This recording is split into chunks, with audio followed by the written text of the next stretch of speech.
What's happening, guys? It's Trey360 coming back at you with another video. Now, a few things to cover. This is a huge update video, kind of. I'm doing a voiceover because I'm an idiot, and I recorded an hour and 30-minute video with two of my friends, Winfreaker and Pharaoh, who goes by Ronan on POKEMMO. And as I was moving it over from my C drive to my external hard drive, I feel like I may have like slightly unplugged it or whatever, but the audio got corrupted. Now I have all the video, thankfully. Thankfully I have all the video, but the audio's gone, so now I have to do this voiceover, which really sucks because I was very excited to record with my friends. I feel like it was one of the best recordings that I've ever made, especially in terms of commentary. And hopefully they'll record with me again. They're really cool people, so I'm pretty sure if I ask them, they will. But I felt really bad because I asked them to take time out of their day to record with me, and I screwed up. I goofed, and I lost the audio. So I'm sorry, but you guys are gonna have to wait a while longer to hear that interaction. But it was really fun. Um, but yeah, without further ado, let's just get into everything that you guys missed. So first off, as I said in the last video, I caught a Nidoran and I trained him up to be around Sprout's level. My plan was to get him to evolve into a Nidorino and have double kick, which I think he learns at level 9 or so. But a Nidoran knowing double kick will go through Geodude Sturdy, which was what my plan was, and I could like one-shot Geodude and not have to worry about taking any residual damage before fighting his Onix, right? Now, as that was happening, I ran into this Pidgey. Now, I catch a bunch of Pokemon just to kind of fill up the Pokedex so it can help me with the data books, which is a huge undertaking, by the way, but I have gotten better at it, and I don't expect there to be any more 50-minute videos. I'm just going to cut them up into short slices and release multiple videos. But this Pidgey that I caught ended up having a natural 31 in its speed IV stats. So I'm like, you know what? I'm gonna use it. Even though I talked mad crap about Pidgey last episode, I'm gonna use it, you know? Because it's fully utilizing its speed, and speed IVs are plentiful in Kanto. The very next thing that happened was that I ended up evolving Tiny into a Nidorino. And that was huge because, you know, it's my plan against Brock's Geodude and to take out at least half of, you know, his Onix's health. So yeah, that was very exciting. I also found an antidote, so that's good, even though half of my team is poison types. Actually, more than half at this point. But yeah, kind of alluded to another team member that I caught during that hour and 30-minute recording session. And that is, don't roast me. Don't roast me. I was training in Viridian Forest to get HP EVs for Bulbasaur, and I ran into a Pikachu. Now, listen, let me explain before you roast me.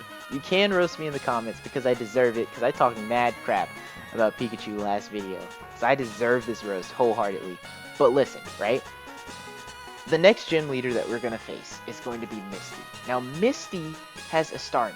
We all know that. And we all know that it's a water psychic type, so it gets psychic stab.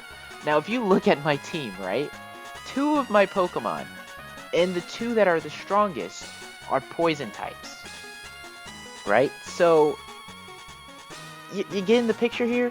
She's going to use Psybeam, and I'm going to cry. Because I'm going to lose Tiny, and I'm going to lose Sprout. So I'm already planning for that. So my plan is, here's my plan. I'm going to get Pikachu over level. I'm having a stroke. Over leveled, right?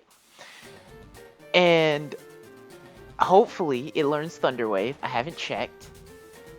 And then what I'm going to do is I'm going to use Thunder Wave to slow it down. And as it uses a water type move to try and finish off Pikachu, because I'm pretty sure it can take 1 water pulse, I'm going to switch in Bulbasaur. It's going to be, you know, non-super effective damage, or not very effective damage, I should say. And then that's when I get the Leech Seed off. It's slow, it has a chance to be paralyzed, and I can Bing Bam Shablam beat Starmie. You know, that's my plan. And even then, Ivysaur can take at least one Psybeam. So if it takes that Psybeam, I can switch off into Pidgey. Starmie's going to be the last Pokemon that she sends out probably. Pidgey's going to be getting HP from Leech Seed. I'm allowed to use up to 3 items for Gym Leaders in my Permadeath, which is not a Nuzlocke. They are not the same. My Permadeath has different rules. So, you know, if you catch it, I can choose to use it or not. But if I name it, I have to use it. And I chose to name the Pikachu because I really think that this can work.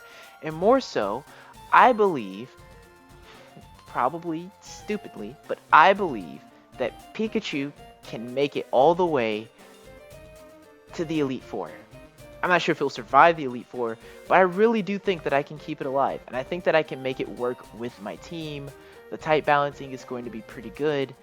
I mean, I already have something for water types, but now I have something for flying types, you know? So, yeah, I decided to catch, name, and keep the Pikachu. And appropriately, I named her Fodder. Her name is Fodder.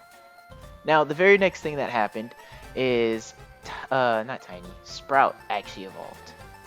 Sprout evolved into Ivysaur, and with that, I had everything that I need to go up against Brock. Really, the only thing that I could do was, like, grind extraneously for more levels, but it's no need.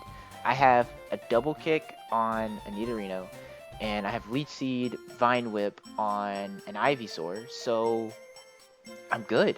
I'm good. So I decided to go and face Brock. Now, as you know, I've been building up Brock, and I was very nervous about fighting Brock, but as you'll see in about 10 seconds, I had no reason to be nervous. Things worked out a lot better than I could have ever hoped for. So here we are in Pewter City's gym, challenging Brock, and I thought, you know, Geodude's definitely going to go down in like a single double kick, an OHKO, or technically a 2-hit KO. I mean, whatever. But Onix is definitely going to live a double kick, and that's what I was thinking. And I was like, what if he goes for bind? Now I'm taking residual damage, and he decides to heal Onix. I don't know how many times he can heal Onix, but it could get bad, you know, between Rock Tomb, healing, bind damage, could get bad. So I decided to go all out from the get-go and just double kick that Geodude, double kick Onix for maybe like 2/3 of its health, and just see where it went. But what Brock decided to do was go for Rock Tomb, which has a chance to miss. And lo and behold, he did. He missed the Rock Tomb, and I got a no-hit off on Brock, which probably built my ego up higher than it should have been.